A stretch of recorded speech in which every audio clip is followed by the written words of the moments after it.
सर्द की रात, सर्द मौसम था, हड्डियों को कपकपा देने वाली ठंड। शुक्र था ऑफिस का काम कल ही निपट गया था। दिल्ली से उसका मसूरी आना सार्थक हो गया था। बॉस निश्चित ही उससे खुश हो जाएंगे। श्रीनिवास को काफ़ी हल्का महसूस कर रहा था। माता पिता की वह इकलौती संतान था। उसके अलावा 2 छोटी बहनें थीं। पिता नौकरी से रिटायर्ड थे। बेटा होने के नाते घर की जिम्मेदारियां उसे ही निभानी थी। वह बचपन से ही महत्वाकांक्षी रहा है। मल्टीनेशनल कंपनी में उसे जॉब पढ़ाई ख़त्म करते ही मिल गई थी। आकर्षक व्यक्तित्व का मालिक तो वह था ही, बोलने में भी उसका जवाब नहीं था। लोग जल्दी ही उससे प्रभावित हो जाते थे। कई लड़कियों ने उससे दोस्ती करने की कोशिश की, लेकिन अभी वह इन सब पचड़े में नहीं पड़ना चाहता था। श्रीनिवास ने सोचा था मसूरी में उसे 2 दिन लग जाएंगे, लेकिन यहाँ तो 1 दिन में ही काम निबट गया। क्यों ना कल मसूरी घूमा जाए। श्रीनिवास मज़े से गर्म कंबल में सो गया। अगले दिन वह मसूरी के माल रोड पर खड़ा था, लेकिन पता चला आज वह टैक्सी में बसों की हड़ताल है। ओह, इस हड़ताल को भी आज ही होना था।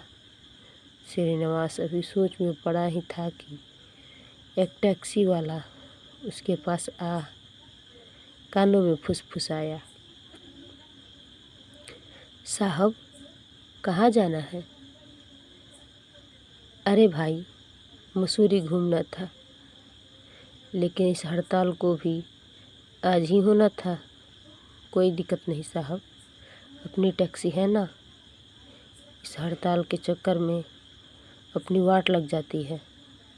सर जी, हम आपको घुमाने ले चलते हैं, लेकिन आपको एक मैडम के साथ टैक्सी शेयर करनी होगी। वे भी मसूरी घूमना चाहती है। आपको कोई और दिक्कत तो नहीं? ड्राइवर बोला। कोई चारा भी तो नहीं। चलो, कहाँ है? टैक्सी ड्राइवर ने दूर खड़ी टैक्सी के पास खड़ी लड़के की आवाज़ और इशारा किया। श्रीनिवास ड्राइवर के साथ चल पड़ा। हेलो, मैं श्रीनिवास, दिल्ली से। हेलो, मैं मनामी, लखनऊ से। मैडम, आज मसूरी में हम 2 अनजानों को टैक्सी शेयर करना है। आप कंफर्टेबल तो है ना? हाँ, थोड़ा अनकंफर्टेबल तो लग रहा है, पर इट्स ओके। इतने छोटे से परिचय के साथ गाड़ी में बैठते ही ड्राइवर ने बताया, सर, मसूरी से लगभग 30 किलोमीटर दूर टिहरी जाने वाली रोड पर शांत और खूबसूरत जगह धनौल्टी है। आज सुबह से ही वहाँ बर्फ़बारी हो रही है। क्या आप लोग वहाँ जाकर बर्फ़ का मज़ा लेना चाहेंगे? मैंने प्रश्नवाचक निगाह मनामी पर डाली तो उसकी भी निगाह मेरी तरफ ही थी। दोनों की मन स्वीकृति से ही मैंने ड्राइवर को धनौल्टी चलने को हाँ कह दिया। गूगल से ही थोड़ी बहुत मसूरी और धनौल्टी के बारे में जाना था। आज प्रत्यक्ष रूप से देखने का पहली बार मौका मिला है। मन बहुत ही कुतूहल से भरा था। खूबसूरत कटावदार पहाड़ी रास्ते पर हमारी टैक्सी दौड़ रही थी। एकाएक पहाड़ की चढ़ाई वाला रास्ता बहुत ही रोमांचकारी लग रहा था। बगल में बैठी मनामी को लेकर मेरे मन में कई सवाल उठ रहे थे। मन हो रहा था कि पूछूं कि यहाँ किस सिलसिले में आई हो, अकेली क्यों हूँ, लेकिन किसी अनजान लड़की से एकदम से यह सब पूछने की हिम्मत नहीं जुटा पा रहा था। मनामी की गहरी बड़ी बड़ी आंखें उसे और भी खूबसूरत बना रही थी। न चाहते हुए भी मेरी नज़रें बार बार उसकी तरफ उठ जाती। मैं और मनामी बीच बीच में थोड़ा बातें करते हुए मसूरी के अनुपम सौंदर्य को निहार रहे थे। हमारी गाड़ी एक पहाड़ से दूसरे पहाड़ पर पहुंच गई। पता ही नहीं चल रहा था। कभी कभी जब गाड़ी को हल्का सा ब्रेक लगता और वह हम लोगों की नज़रें खिड़की से नीचे जाती तो गहरी खाई देखकर दोनों की सांसें थम जाती। लगता कि ज़रा सी चूक हुई तो बस काम तमाम हो जाएगा। ज़िंदगी में आदमी भले कितनी भी ऊंचाई पर क्यों ना हो, पर नीचे देखकर गिरने का जो डर होता है उसका पहली बार एहसास हो रहा था। अरे भाई ड्राइवर साहब, धीरे ज़रा संभल कर। मनामी मौन तोड़ते हुए बोली। मैडम आप परेशान मत होइए, गाड़ी पर पूरा कंट्रोल है मेरा। अच्छा सर जी, यहाँ थोड़ी देर के लिए गाड़ी रोकता हूँ। यहाँ से चारों तरफ का काफ़ी सुंदर दृश्य दिखता है। बचपन में पढ़ते थे कि मसूरी पहाड़ों की रानी कहलाती है। आज वास्तविकता देखने को मौका मिला। गाड़ी से बाहर निकलते ही हाड़ कँपा देने वाली ठंड का एहसास हुआ। चारों तरफ से धुएं जैसे उड़ते हुए कोहरे को देखने से लग रहा था मानो हम बादलों के बीच खड़े होकर आँख मिचौली खेल रहे हो। दूरबीन से चारों तरफ नज़र दौड़ाई तो सोचने लगा कहाँ थे और कहाँ पहुँच गए। अभी तक शांत सी रहने वाली मनामी धीरे से बोल उठी। इस ठंड में यदि एक कप चाय मिल जाती तो अच्छा रहता। चलिए, पास में ही एक चाय का स्टॉल दिख रहा है, वहीं चाय पी जाए। मैं मनामी से बोला। हाथ में गरम दस्ताने पहनने के बावजूद चाय के प्याले की थोड़ी सी गर्माहट भी काफ़ी सुकून दे रही थी। मसूरी के अप्रतिम सौंदर्य को अपने अपने कैमरे में कैद करते हुए जैसे ही हमारी गाड़ी धनौल्टी के नज़दीक पहुंचने लगी, वैसे ही हमारी बर्फ़बारी देखने की आकुलता बढ़ने लगी। चारों तरफ देवदार के ऊंचे ऊंचे पेड़ दिखने लगे थे जो बर्फ़ से आच्छादित थे। पहाड़ों पर ऐसा लग रहा था जैसे किसी ने सफ़ेद चादर उड़ा दी हो। पहाड़ एकदम सफ़ेद लग रहे थे। पहाड़ों की ढलान पर काफ़ी फिसलन होने लगी थी। बर्फ़ गिरने की वजह से कुछ भी साफ साफ दिखाई नहीं दे रहा था। कुछ ही देर में ऐसा लगने लगा मानो सारे पहाड़ों को प्रकृति ने सफ़ेद रंग से रंग दिया हो। देवदार के वृक्ष के ऊपर बर्फ़ जमी पड़ी थी जो मोतियों की तरह अप्रतिम आभा बिखेर रही थी। गाड़ी से नीचे उतरकर मैं और मनामी भी गिरती हुई बर्फ़ का भरपूर आनंद ले रहे थे। आसपास अन्य पर्यटकों को भी बर्फ़ में खेलते कूदते देख बड़ा मज़ा आ रहा था। सर, आज यहाँ से वापस लौटना मुमकिन नहीं होगा।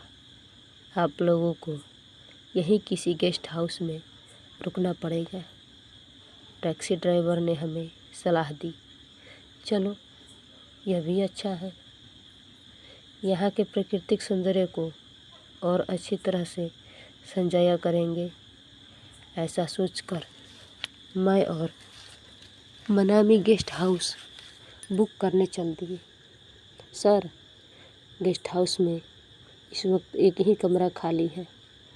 अचानक बर्फ़बारी हो जाने से यात्रियों की संख्या बढ़ गई है। आप दोनों को एक ही रूम शेयर करना पड़ेगा, ड्राइवर ने कहा।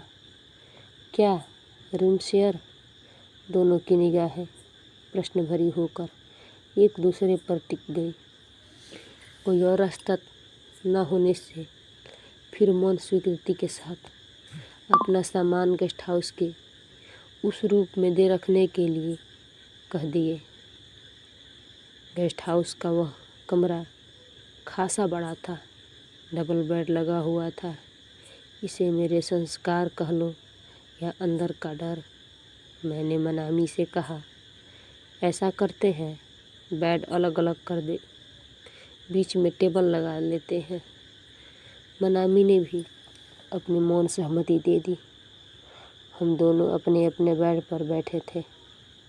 नींद ने मेरी आंखों में थी, ना मनामी की। मनामी के अभी तक के साथ से मेरी उससे बात करने की हिम्मत बढ़ गई थी। अब रहा नहीं जा रहा था। बोल पड़ा, तुम यहाँ मसूरी क्या करने आई हो?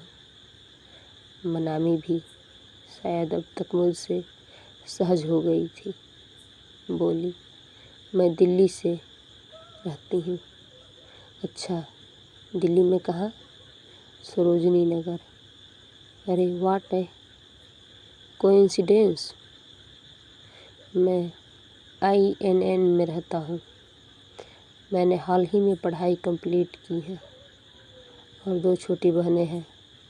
पापा रहे नहीं, मम्मी के कंधों पर ही हम बहनों का भार है।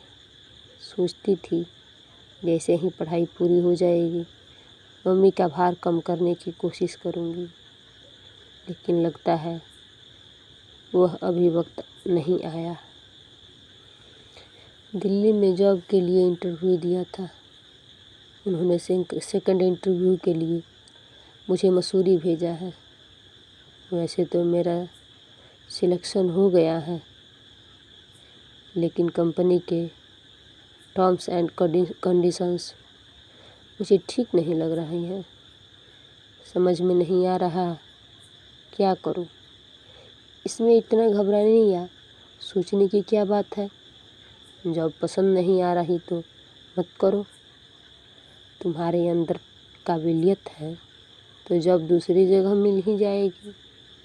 वैसे मेरी कंपनी अभी न्यू वैकेंसी निकल रही है।